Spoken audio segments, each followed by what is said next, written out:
Olá, caros alunos do Instituto IENG, é um prazer estar com todos. Vamos dar início a mais um módulo, o segundo módulo, o módulo 2 de pneumatologia. Na aula passada nós estudamos a parte introdutória sobre pneumatologia e hoje nós vamos dar início ao módulo 2, que são os atributos incomunicáveis do Espírito Santo. Quando nós falamos incomunicáveis, quer dizer que não tem como o homem obter estes atributos.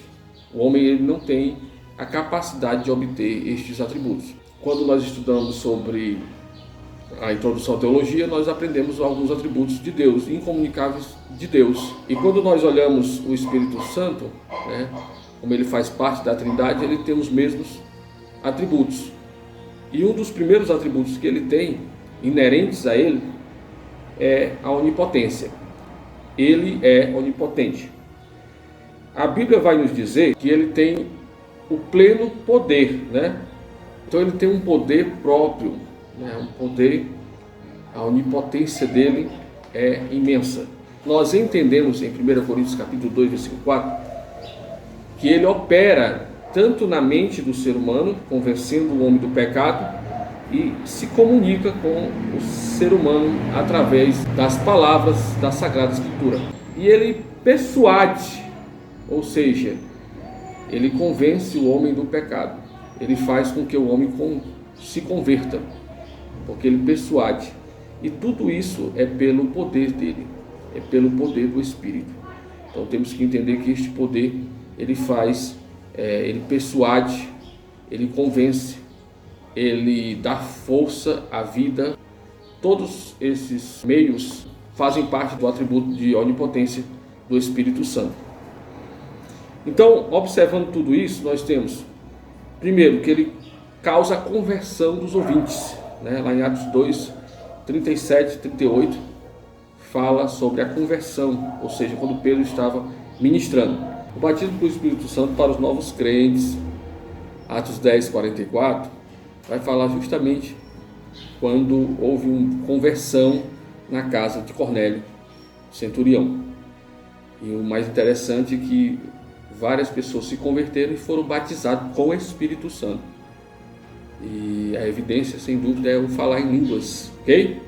Utilizando a onipotência, o poder, nós temos também a cura divina dos enfermos. A gente observa justamente em Atos capítulo 3, a cura com relação aos enfermos, aquele paralítico, onde Pedro e João fizeram através de Jesus esse milagre, ok?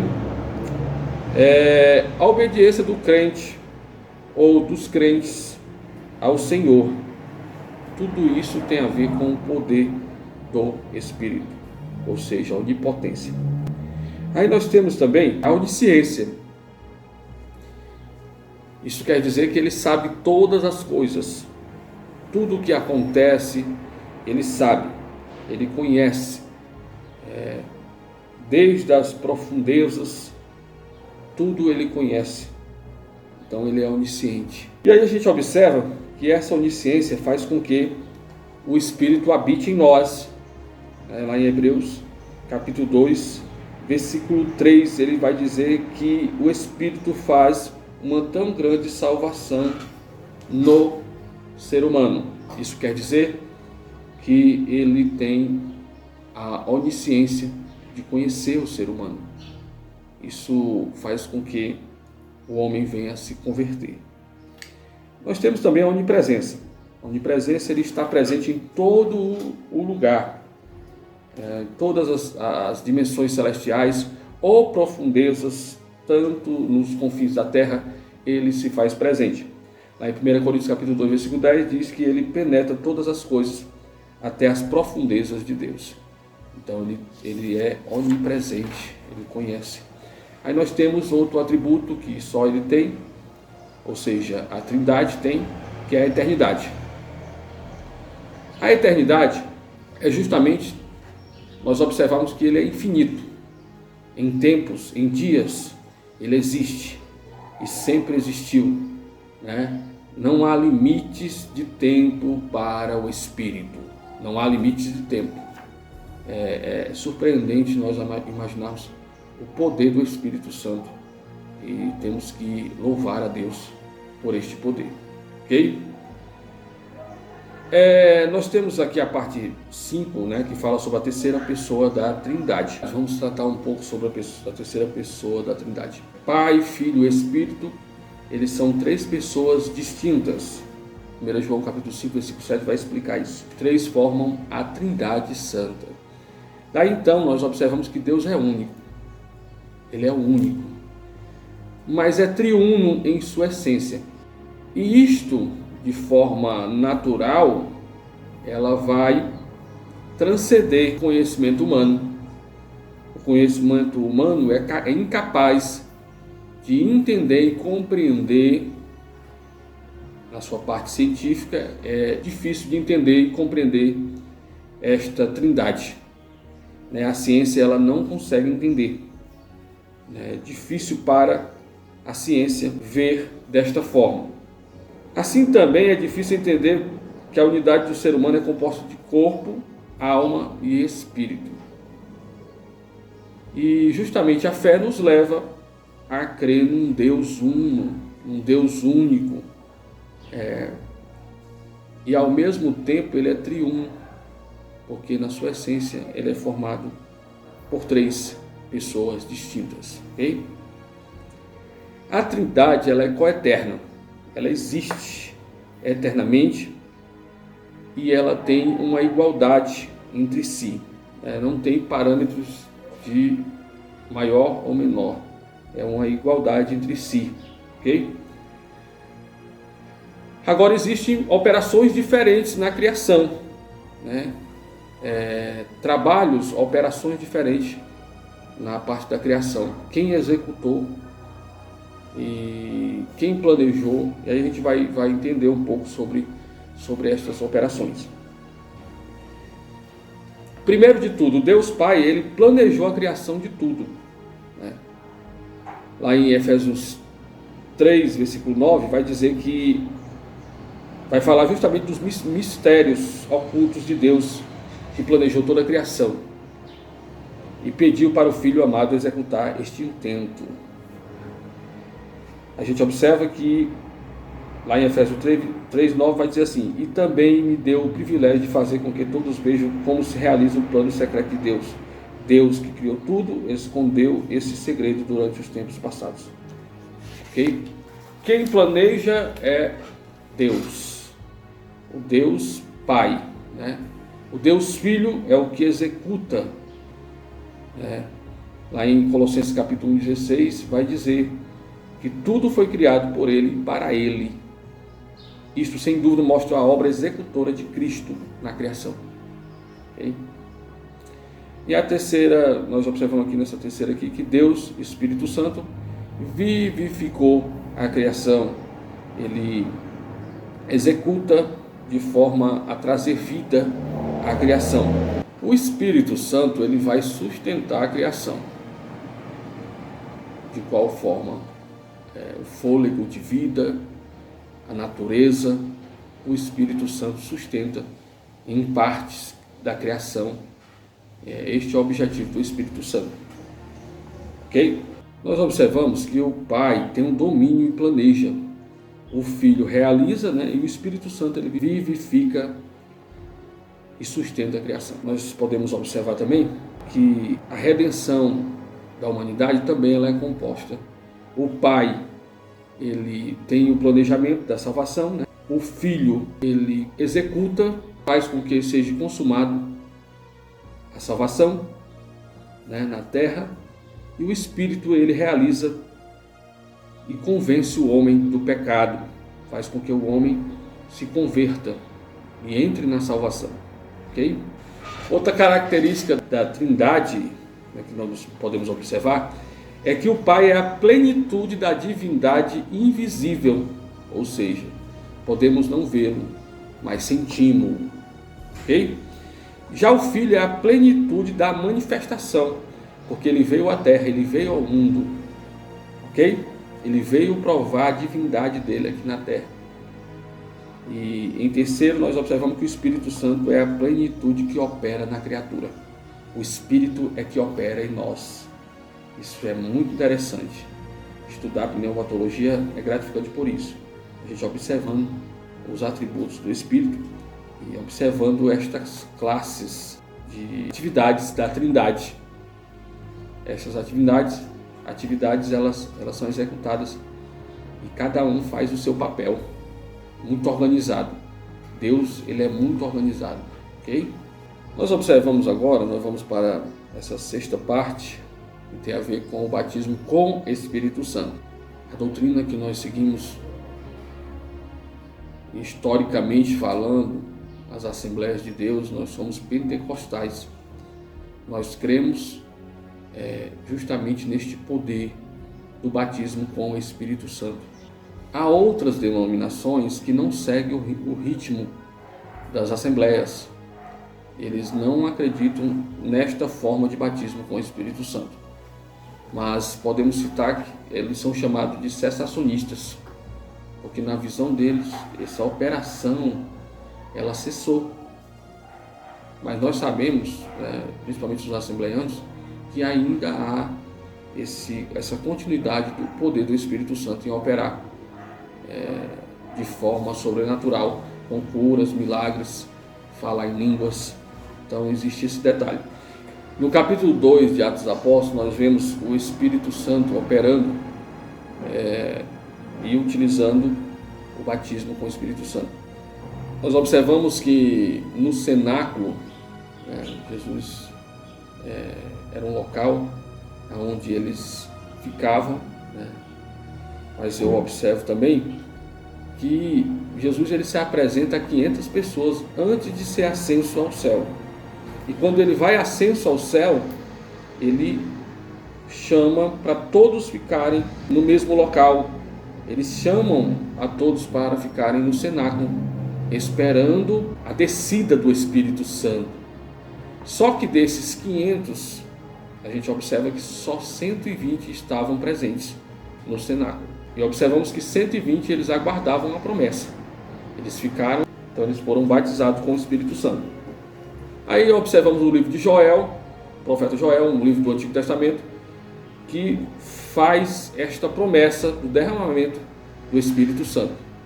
Nós observamos que lá em Joel diz: e há de ser que depois derramarei o meu Espírito sobre toda a carne, e vossos filhos e vossas filhas profetizarão, os vossos velhos terão sonhos, os vossos jovens terão visões. Então, João Batista, ele vai citar justamente esta promessa do batismo com o Espírito Santo.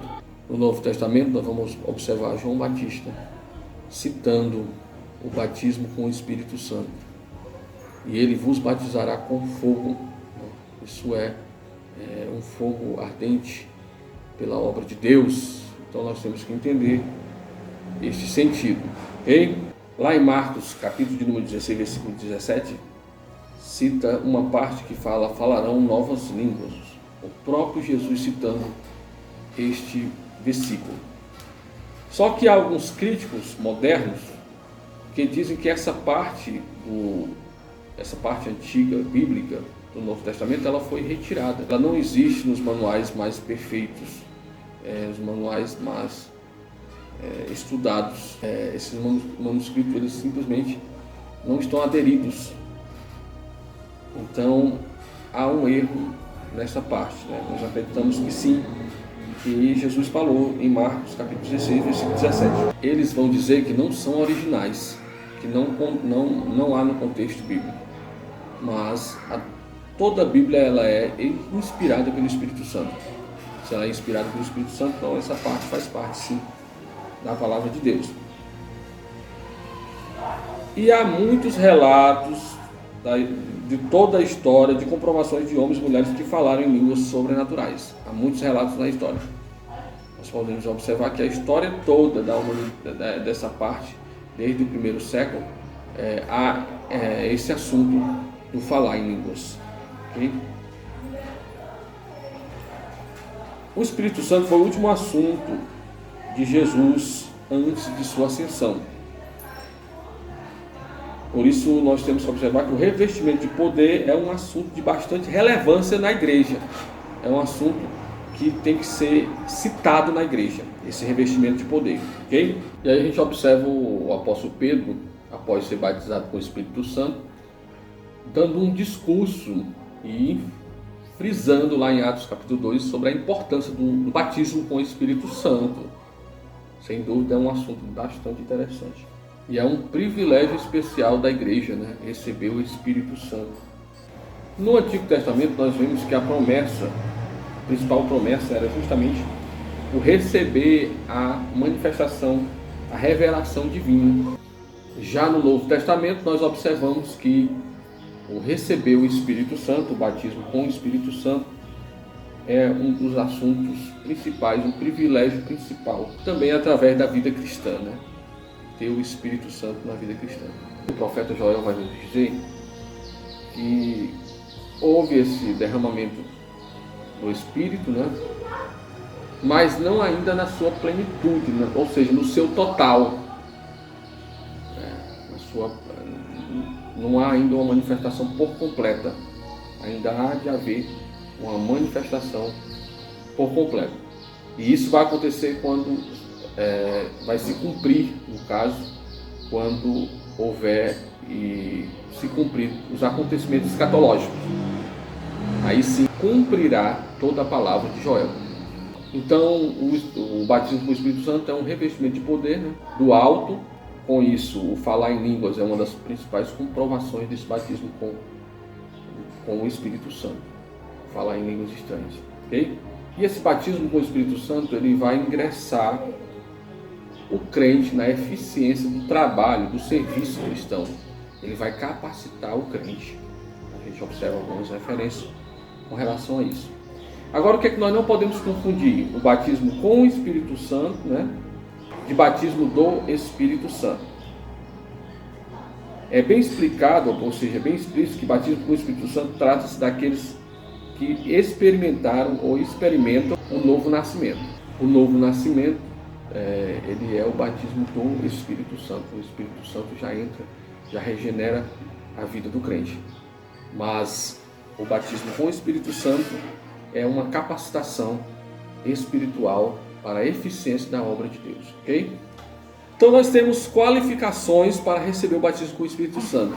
Primeiro, não há como você receber o batismo com o Espírito Santo não sendo salvo. Ou seja, para receber o Espírito Santo, nessa eficiência e capacitação, é necessário ser salvo. Crer com convicção na promessa divina do batismo. Você tem que crer na promessa. Crer que vai ser batizado. Você tem que ter a convicção que vai ser batizado. Ok? Batismo com o Espírito Santo exige também busca em oração. O crente que está em oração, ele consegue sim ser batizado com o Espírito Santo. Lembrando que essa oração ela tem que ser composta de adoração, né? De louvor a Deus. Você tem que louvar a Deus, você tem que agradecer o nome de Deus. Com isso, o batismo com o Espírito Santo se realizará na sua vida, ok? Cuidando o crente da espiritualidade. Justamente o crente deve separar-se do mundo. Não há como ser batizado com o Espírito Santo se não haver esta separação do mundo. Porque o mundo ele não pode receber o Espírito. João 14, versículo 17. O mundo não pode receber. Ok? Por isso que os candidatos ao batismo com o Espírito Santo, os primeiros batizados com o Espírito Santo, eles fincaram em oração em um determinado local que foi o cenáculo. E perseverando no corpo de Cristo. A Bíblia vai nos dizer que eles perseveravam em oração e súplicas. Eles fizeram a unidade fraternal, se uniram em busca do Espírito, em busca em serem batizados com o Espírito Santo. Vamos citar os efeitos desse batismo com o Espírito Santo. O que vai causar esse batismo? O primeiro efeito que a gente observa é a edificação espiritual. O apóstolo Paulo vai dizer que o falar em línguas, ele causa uma edificação em si mesmo. O crente ele se edifica em si mesmo, lá em 1 Coríntios capítulo 14, versículo 4. Ok? Então, em toda a história, nós observamos alguns homens que fizeram parte da história da igreja. Eles falavam em línguas estranhas para a sua edificação, ok? Há homens de Deus que eles, no seu devocional, incluem o falar em línguas. Há uma importância de você falar em línguas na sua oração. E o efeito desse batismo também vai causar uma disposição e coragem para proclamar o Evangelho de Jesus. Então nós temos que observar os discípulos de Jesus. Se nós observarmos antes deles serem batizados com o Espírito e o depois, nós vemos uma grande diferença nisso. Até porque na vida de Pedro mesmo, nós vemos um Pedro mais retraído. E aí quando ele é batizado com o Espírito Santo, lá no Atos capítulo 2, a gente já observa um Pedro mais participativo na obra. E é tanto que ele foi um que ministrou a palavra e mais de 3.000 almas se converteram. Quando você é batizado com o Espírito Santo, causa um desejo de orar e de interceder. Você ora mais, você intercede mais, você tem mais vontade. Porque a gente observa lá em Atos também a perseverança desses que oravam. Eles oravam continuamente. Tá? O batismo é o meio de buscar os dons espirituais. O efeito é que há uma busca mais pelos dons espirituais. É a próxima parte que nós vamos estudar, o módulo 3, com relação a esses dons espirituais. Veremos alguns dons. Tá? Ok?